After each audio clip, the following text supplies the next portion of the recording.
श्रीमद् भागवत प्रथम स्कंध 13वां अध्याय। विदुर जी के उपदेश से धृतराष्ट्र और गांधारी का वन में जाना। सूत जी कहते हैं कि विदुर जी तीर्थ यात्रा में महर्षि मैत्रेय से आत्मा का ज्ञान प्राप्त करके हस्तिनापुर लौट आए।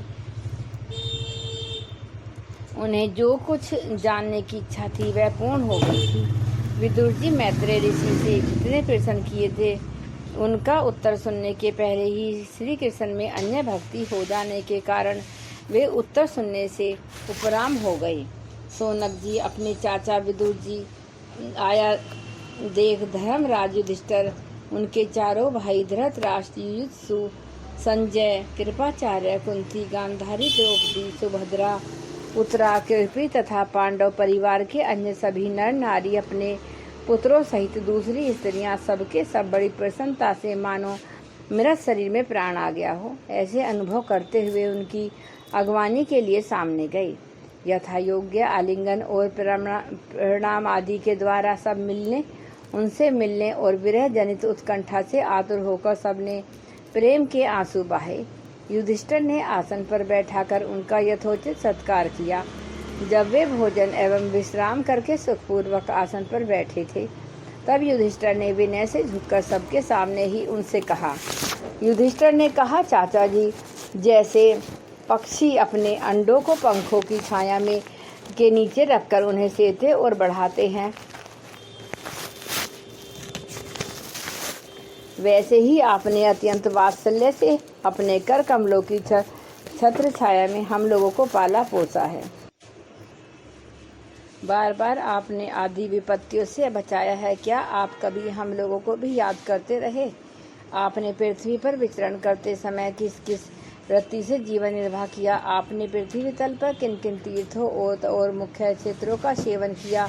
प्रभु, आप जैसे भगवान के प्यारे भक्त स्वयं ही तीर्थ स्वरूप होते हैं। आप लोग अपने हृदय में विराजमान भगवान के द्वारा तीर्थों को भी महातीर्थ बनाते हुए विचरण करते हैं। चाचा जी, आप तीर्थ यात्रा करते हुए द्वारिका भी अवश्य ही गए होंगे।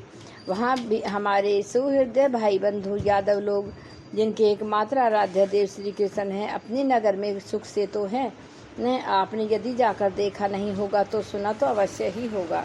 युधिष्ठिर के इस प्रकार पूछने पर विदुर जी ने तीर्थों और यदुवंशियों के संबंध में जो कुछ देखा और सुना और अनुभव किया तब सब क्रम से बतला दिया।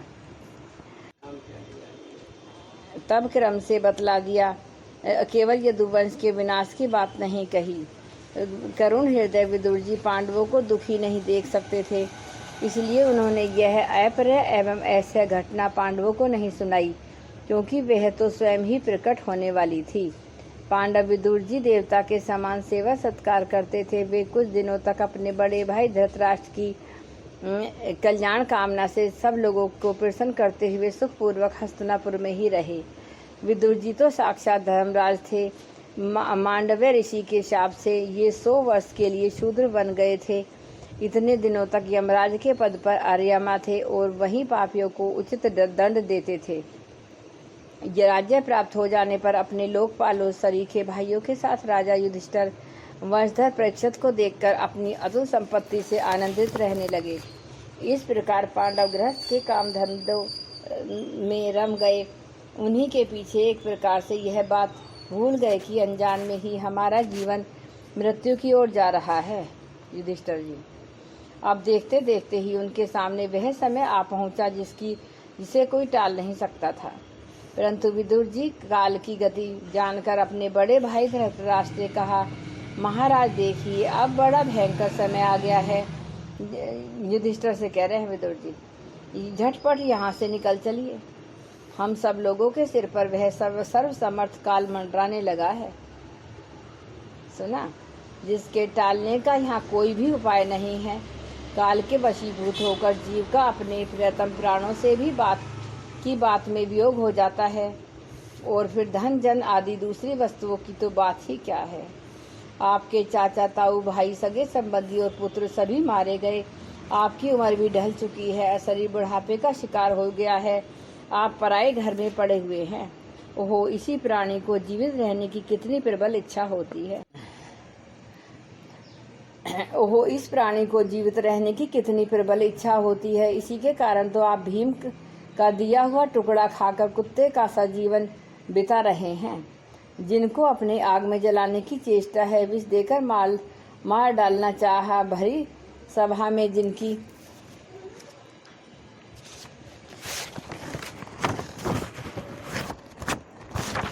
सच बोलने की सामर्थ्य थी विदुर जी में। सच बोलना सबके हाथ में ना होता। विवाहिता पत्नी को अपमानित किया, जिनकी भूमि और धन छीन लिए, उन्हीं के अन्न से पले हुए प्राणों को रखने में क्या गौरव। आपके अज्ञान की हद हो गई कि अब भी आप जीना चाहते हैं, परंतु आपके चाहने से होगा क्या।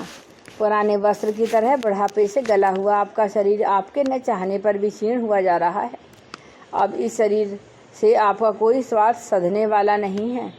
इसमें फंसिए मत, इसकी ममता का बंधन काट डालिए। जो संसार के संबंधियों से अलग रहकर उनके अनजान में भी अपने शरीर का त्याग करता है, वह धीर कहा गया है, चाहे अपनी समझ से हो या दूसरे की समझ से। जो इस संसार को दुख रूप समझकर इससे विरक्त हो जाता है और अपने अंतःकरण को वश करके हृदय में भगवान को धारण कर संन्यास के लिए घर से निकल पड़ता है, वही उत्तम मनुष्य है। इसके आगे जो समय आने वाला है वह प्राय मनुष्यों के गुणों को घटाने वाला होगा। इसलिए आप अपने कुटुंबियों से छिपकर उत्तराखंड में चले जाइए।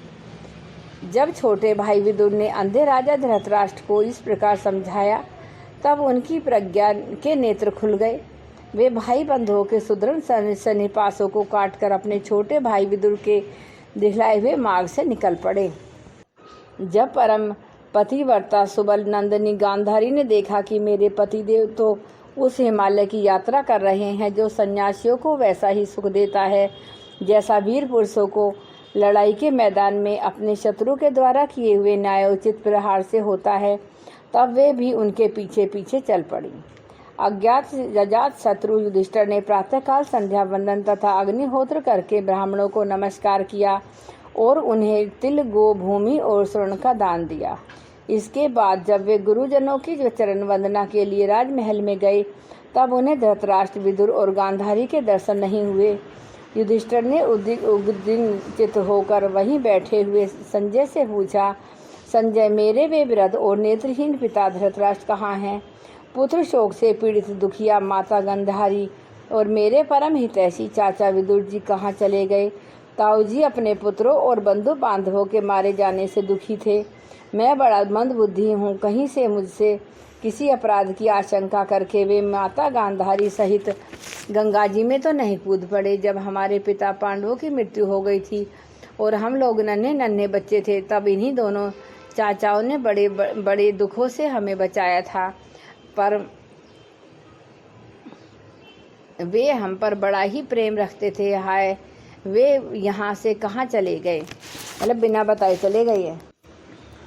संजय बोले, कुरुकुल नंदन, मुझे आपके दोनों चाचा और गांधारी के संकल्प का कुछ भी पता नहीं।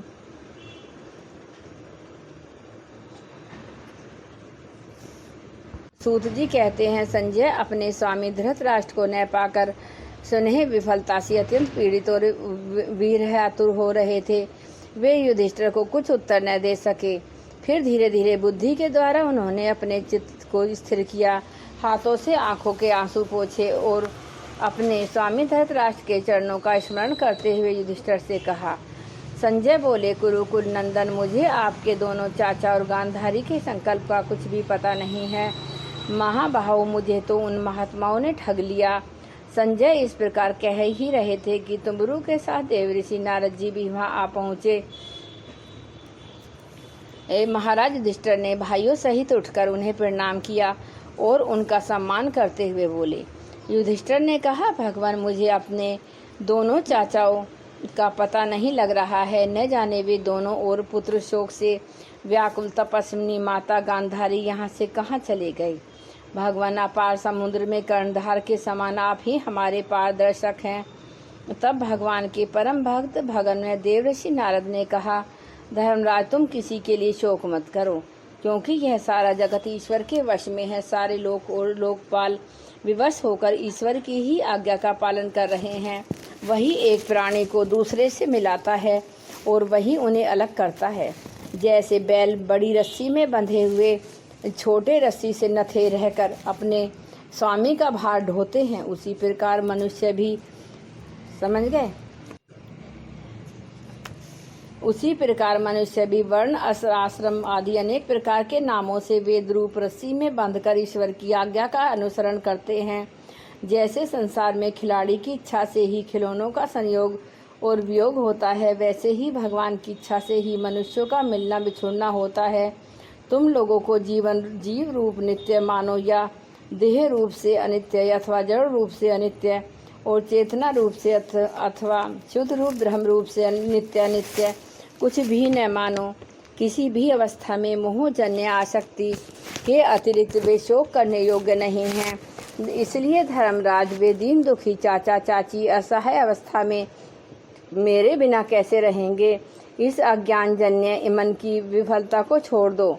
यह 5 भौतिक शरीर काल, कर्म और गुणों के वश में है। अजगर के मुंह में पड़े हुए पुरुष के समान यह पराधीन शरीर दूसरों की रक्षा ही क्या कर सकता है? हाथ वालों के बिना हाथ वाले, 4 पैर वाले पशु के बिना पैर वाले और उनमें भी बड़े जीवों के छोटे जीव आहार हैं। इस प्रकार एक जीव दूसरे जीव के जीवन का कारण हो रहा है। इन समस्त रूपों में जीवों के बाहर और भीतर वही एक स्वयं प्रकाश भगवान, जो संपूर्ण आत्माओं के आत्मा हैं, मायाओं के द्वारा अनेकों प्रकार से प्रकट हो रहे हैं। तुम केवल उन्हीं को देखो महाराज। समस्त प्राणियों को जीवन दान देने वाले वे ही भगवान इस समय इस पृथ्वी तल पर देव द्रोहियों का नाश करने के लिए काल रूप से अवतीर्ण हुए हैं। अब वे देवताओं का कार्य पूरा कर चुके हैं। थोड़ा सा काम और शेष है, उसी के लिए वे रुके हुए हैं। जब तक वे प्रभु यहाँ हैं तब तक तुम लोग भी उनकी प्रतीक्षा करते रहो। धर्मराज, हिमाचल के दक्षिण भाग में जहाँ सप्त ऋषियों की प्रसन्नता के लिए गंगा जी ने अलग अलग 7 धाराओं के रूप में अपने को 7 भागों में विभक्त कर दिया है, जिसे सप्त स्रोत कहते हैं, वही ऋषियों के आश्रम पर धृतराष्ट्र अपनी पत्नी गांधारी और विदुर के साथ गए हैं। वहाँ वे त्रिकाल स्नान और विधि पूर्वक अग्निहोत्र करते हैं। अब उनके चित्त में किसी प्रकार की कामना नहीं है। वे केवल जल पीकर शांत चित्त से निवास करते हैं। आसन जीतकर प्राणों को वश में करके उन्होंने अपनी 6 इंद्रियों को विषयों से लौटा लिया है। भगवान की धारणा से उनके तमोगुण, रजोगुण और सतगुण के मल नष्ट हो चुके हैं। भगवान की धारणा से उनके तमोगुण, रजोगुण और सतगुण के मल नष्ट हो चुके हैं। उन्होंने अहंकार को बुद्धि के साथ जोड़कर और उसके क्षेत्रज्ञ आत्मा में लीन करके उसे भी महाकाश व घटाकाश के समान सर्वाधिष्ठान ब्रह्म में एक कर दिया है। उन्होंने अपनी समस्त इंद्रियों और मन को रोककर समस्त विषयों को बाहर से ही लौटा दिया है और माया के गुणों से होने वाले परिणामों को सर्वथा मिटा दिया है। समस्त कर्मों का संन्यास करके वे इस समय की ठूंठ की तरह स्थिर होकर बैठे हुए हैं। अतः तुम उनके मार्ग में विघ्न रूप मत बनना। धर्मराज, आज से 5वें दिन वे अपने शरीर का परित्याग कर देंगे। आज से कर देंगे और वह जलकर भस्म हो जाएगा। ग्रह पैत्य आदि अग्नियों के द्वारा पर्णकुटी के साथ अपने पति के मृतदेह को जलते देखकर बाहर खड़ी हुई साध्वी गांधारी भी पति का अनुगमन करती हुई उसी आग में प्रवेश कर जाएगी। धर्मराज, विदुर जी अपने भाई का आश्चर्य में मोक्ष देखकर हर्षित हो और वियोग देखकर दुखित होते हुए वहां से तीर्थ सेवन के लिए चले जाएंगे। देवऋषि नारद यूं कहकर तुमरू के साथ स्वर्ग को चले गए। धर्मराज युधिष्ठिर ने उनके उपदेशों को हृदय में धारण करके शोक का त्याग किया।